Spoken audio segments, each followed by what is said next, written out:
निकल गया, अब तो ऑपरेशन ही इलाज है, अब तो पैसा खर्च। इसकी मैं एक बहुत रिसेंट कहानी सुनाता हूँ, बहुत इंटरेस्टिंग कहानी है, अभी कल ही हुई है। कल एक फार्मा का बंदा है, शायद हो सकता है सेशन में बैठा हो, महावीर नाम है, मेरे ऑर्गेनाइजेशन का पार्ट है, ठीक है। तो उससे वो मेरे को हॉस्पिटल में मिला, उसका कोई भतीजा, मतलब उसके रिलेशन में कोई कजन ब्रदर वगैरह लगता है। तो मैंने उसको देखा आईसीयू में वहां घूमते, मैंने कहा तू यहाँ कैसे आया? बोले कि सर ये मेरा कजन ब्रदर है, ये एडमिट हुआ है। मैंने फाइल मंगाई, मैंने कहा भाई देखते हैं क्या हुआ। तो मैंने देखा उसकी हार्ट के रिदम बिगड़ी हुई थी, हार्ट के रिदम बिगड़ने सडनली हार्ट बंद हो गया, उसका सीपीआर वगैरह हुआ, हमने रिवाइव कर लिया। वो वेंटिलेटर पे था, कंडीशन स्टेबल थी, लेकिन थोड़ी सी एक क्रिटिकल फेज में था, क्योंकि सीपीआर होकर के उसको रिवाइव करा है। तो वेंटिलेटर पे बैठा, वेंटिलेटर पे है, और दवाइयों के सपोर्ट पे उसका बीपी वगैरह आ रहा है, सारी चीजें हैं।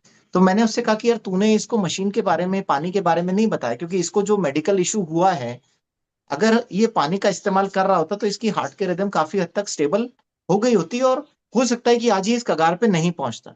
तो उसने मेरे को कहा कि सर ये जो है ना, ये अफोर्डेबल नहीं है, ये बहुत गरीब टाइप का है, और ये शायद ये मशीन अफोर्ड नहीं कर पाए, इसके लिए बहुत महंगी है, इसलिए मैंने इसको बताया नहीं।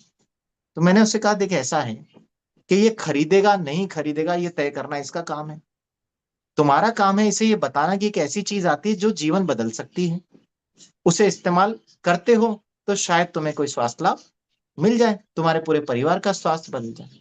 फिर मैंने उससे कहा तुम्हें पता है कि इसके इलाज का खर्चा कितना है? कि सर कितना है? मैं कहा देखो, इसको सबसे पहले तो इसकी रिदम को ब्लॉक करने के लिए एक प्रोसीजर होता है, जिसमें लगभग 80,000 से लाख रुपए का खर्चा आएगा। फिर उसके बाद इसकी रिदम ब्लॉक करके इसको पेसमेकर लगाना पड़ेगा, और पेसमेकर मिनिमम 1.5 लाख का आता है। तो ये खर्चा अगर हम जोड़ ले तो 2.5 लाख, और अभी तक जो इसका बिल बैठा है वो हो चुका 50,000 के आसपास, 50-60 हजार वो बिल पे कर चुका है 2 दिन के अंदर। मोटा मोटा जब तक ये छुट्टी होके जाएगा 3-3.5 लाख रुपए यहां इस अस्पताल को दे करके जाएगा, जिसमें ये खुद का इलाज करा के जाएगा। मैंने कहा एक बार फोन करके तू इसका जो भी इसके लिए पैसे भर रहा है उसको बोल, इसको खर्चा बता। इसने फोन किया मेरे सामने, हम लोग साथ में थे, कि सर ने कहा है कि भाई ये करना पड़ेगा और इसमें लगभग इतना खर्चा आएगा। उसने क्या जवाब दिया कि यार अब मजबूरी है, अब तो कहीं ना कहीं से तो पैसा लाना ही पड़ेगा। अब ये वो व्यक्ति है जो गरीब है, जिसकी अफोर्डेबिलिटी नहीं है, जिसके लिए हमने तय कर लिया कि भाई ये शायद इस पानी का इस्तेमाल नहीं कर पाएगा, इस मशीन को खरीद नहीं पाएगा, है ना। लेकिन उतना पैसा उसने अब बीमारी के इलाज के लिए निकाल लिया। इसका मतलब पैसा तो अमीर और गरीब सबके पास है, बशर्ते वो किस चीज के लिए उसको इस्तेमाल करना चाहता है। Very true sir. अगर उसके लिए स्वास्थ्य प्रायोरिटी होगी तो इस पानी के बारे में सुनेगा, समझेगा, इस डिवाइस को खरीदेगा भी सही। आज मेरे सर्कल में अस्पतालों के मालिक हैं, करोड़पति लोग हैं, उनको ये डिवाइस महंगा लगता है, मुझे कोई फर्क नहीं पड़ता, मैं फिर भी उनसे चर्चा करता हूं।